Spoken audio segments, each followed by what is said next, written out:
We are hearing one of the greatest symphonies ever written. The man who composed it has been called a fighter for freedom. His name was Ludwig van Beethoven. Once he said, "Whoever shall understand my works, he shall be free from all the misery that burdens mankind." Perhaps it is this personal quality, this appeal to the human heart and soul, which makes Beethoven's music loved and enjoyed today as it was in his time. Beethoven was the first to make his music available to all people. This was an important contribution. It reflected the growth of democratic ideas that came out of the times in which he lived. He was born in 1770 in the city of Bonn, Germany. Today, his statue stands in the town square, amid the scenes of his childhood. This is the Church of the Minor Friars, where Beethoven, as a boy, played the organ. As a boy, he must have often gazed at the Rhine, which flows past the city of Bonn. Along the Rhine, too, the castles of German nobles looked down on a way of life which had not changed for centuries. It was a time when kings and princes still ruled Europe. It was the late 18th century.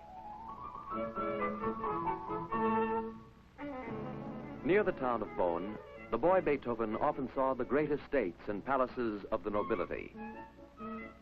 Perhaps he wondered about the great difference between such a princely palace and the little cottage where he was born.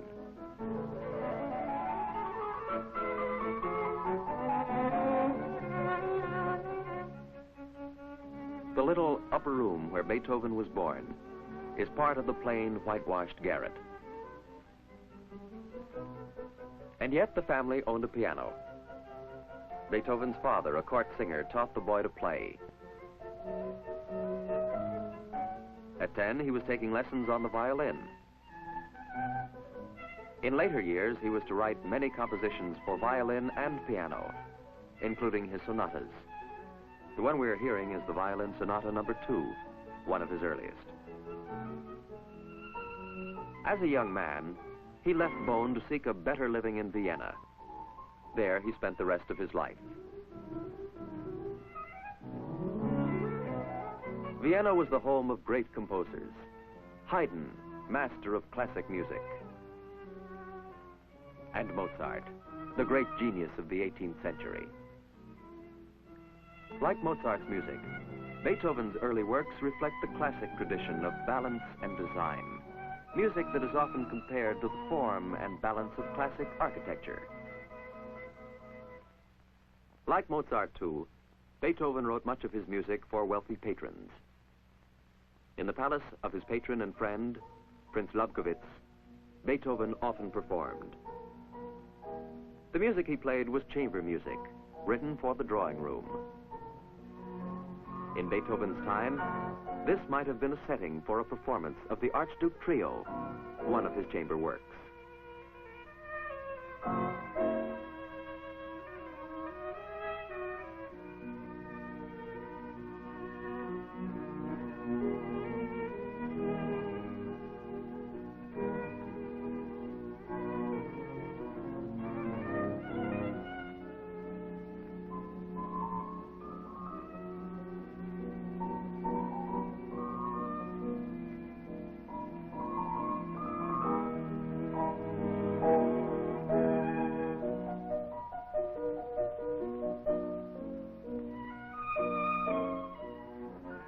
But Beethoven's music reflects far more than the classic tradition of the 18th century.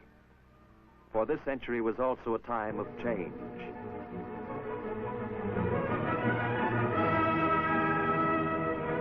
The spirit of the French Revolution had surged across Europe. The common people were fighting for democracy. They were struggling for new ideals of freedom and brotherhood. These ideals influenced Beethoven. His third symphony, the Eroica, or Heroic Symphony, reflects the drama of the revolutionary period. Beethoven dedicated the symphony to the great French hero, Napoleon Bonaparte, who rose to power out of the revolution. Beethoven probably thought that Napoleon would preserve the liberties of the French people.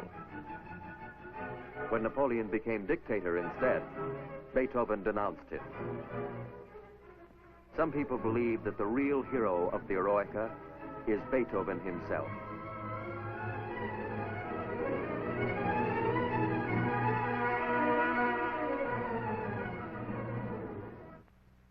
What kind of man created such dramatic music? He was a man of many moods. The letters he wrote to princes and commoners were sometimes strange mixtures of violence and tenderness. There are many stories told of his temper. He was a man who might, in an outburst of fury, hurl something at a servant. He was a man who, growing totally deaf at the height of his career, once confessed in despair, "I hear nothing. Nothing."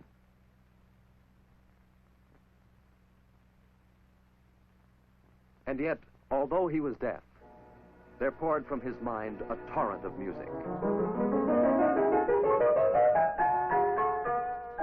Like most composers of this period, Beethoven wrote many kinds of music. He was among the first to play his works for the common people. He also performed his own compositions for the nobility. These included the princes of Imperial Vienna.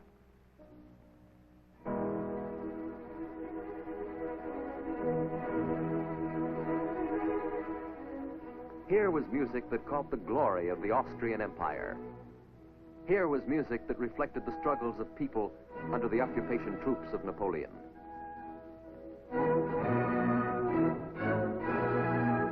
Here was music that portrayed the eternal struggle of all men for freedom from tyranny. Another champion of freedom was Goethe, the German poet whom Beethoven knew. For Egmont, a historical play by Goethe, Beethoven wrote incidental music. The Egmont Overture reflects the heroic story of a champion of freedom. His name was Count Egmont. As a leader of the Dutch people, Egmont gave his life in their historic struggle for freedom from Spain. This was the kind of theme that appealed to Beethoven and his love of liberty. Powerful, dramatic, heroic.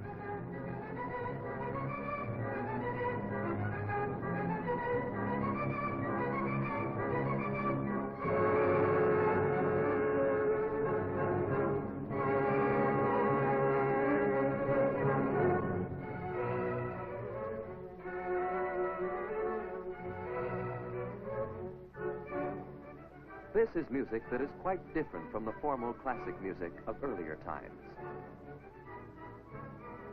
Beethoven's personality is a part of this romantic music. "You will ask me," he once said, "where I get my ideas. That I cannot tell you with certainty. They come unsummoned. I could seize them with my hands in the open air, in the woods while walking, in the silence of the night, in the early morning." And these ideas that Beethoven seized, he set down in notes that combined the classic music of form and tradition and the romantic music of emotion and feeling.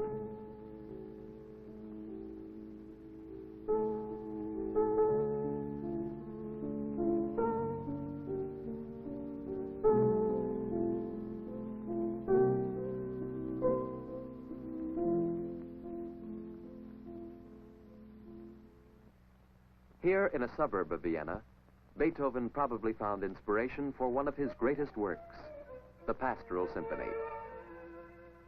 Along this path, still called Beethoven's path, he walked many times, perhaps gathering those ideas that he said seemed to come unsummoned. "No mortal can love the country as I do," he once said. That love he poured into the music of his Pastoral Symphony.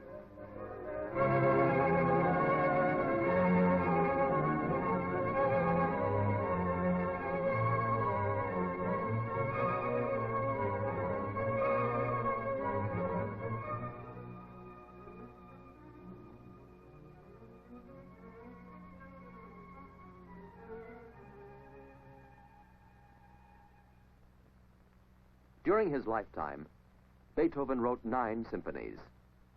In Vienna, he continued to compose to the end of his life. And always he was the unconquerable genius. That genius gave to all people a world of music that they had never known. It is music which blended the traditions of classicism and the moving spirit of romanticism. I do not fear for my works, Beethoven said, and whoever shall understand them, he shall be free from all the misery that burdens mankind.